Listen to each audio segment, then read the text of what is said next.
আসসালামু আলাইকুম এভরিওয়ান, কেমন আছেন সবাই? আলহামদুলিল্লাহ আমরা সবাই ভালো আছি। এই তো আমরা আম অর্ডার করে ফেললাম রাজশাহী থেকে। এই যে কি সুন্দর করে ওরা প্যাকেটিং করে আমগুলো দেওয়া হয়েছে, মাশাআল্লাহ। এদিকে হচ্ছে হাজব্যান্ড ডিজিটাল পালা আমাদের বাসায় ছিল, যেহেতু দেখতেছে একটু ট্রাই করে, ওরা যেহেতু দূর থেকে আমগুলো আনা হয়েছে সেজন্য একটু ওজন করে দেখতেছে আমগুলো ঠিকঠাক আছে কি না।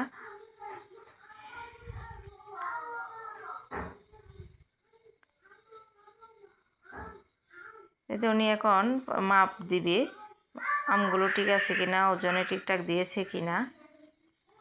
এদিকে হচ্ছে ছেলে টানাটানি করতেছে কখন খুলবে কখন আম খাবে।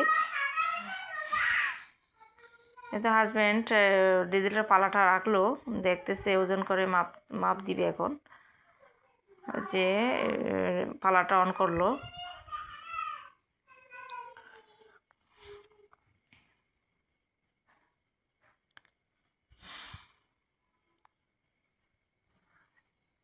এখন আমের প্যাকেটটা দিবে তুলে। দেখা যাচ্ছে আম 20 কেজি 800 গ্রাম হয়েছে, মানে 800 গ্রাম বেশি দিয়েছে। 20 কেজি 800 গ্রাম মানে 800 গ্রাম বেশি দিয়েছে। তো ওজন ঠিক আছে, যেহেতু এটা দূর থেকে আনা।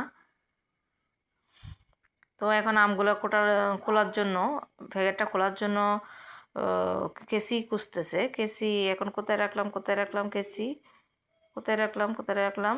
এই তো কেসি পেয়ে গেছি। তো আমি আনতে আনতে কেসি অবশ্য আমার ছেলে ছুরি দিয়ে দিয়েছে।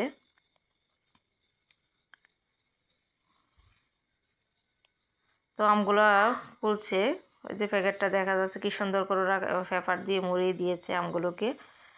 এই তো খুব সুন্দর করে দিয়েছে, মাশাআল্লাহ। একদম তরতাজা আম, আমরা কালকে অর্ডার করেছি আর আজকেই পেয়ে গেছি আমগুলো।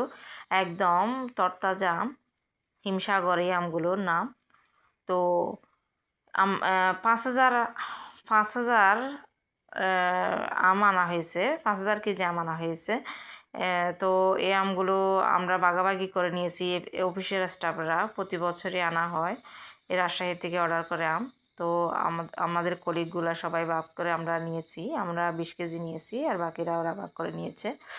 এই তো আমগুলো ভাবছিলাম কোথায় রাখবো, খাড়ার নিচে তো আলু, তো আমি ভাবছি টি টেবিলের নিচে আমগুলো রাখলে ভালো হবে, যেহেতু আলু বাতাস আছে। তো এদিকে জায়গাটা নির্বাচন করলাম, এই জায়গায় নিচে রাখলে কোনো প্রবলেম হবে না। তো এখন ফাইনালি আমগুলো ওই জায়গায় রাখ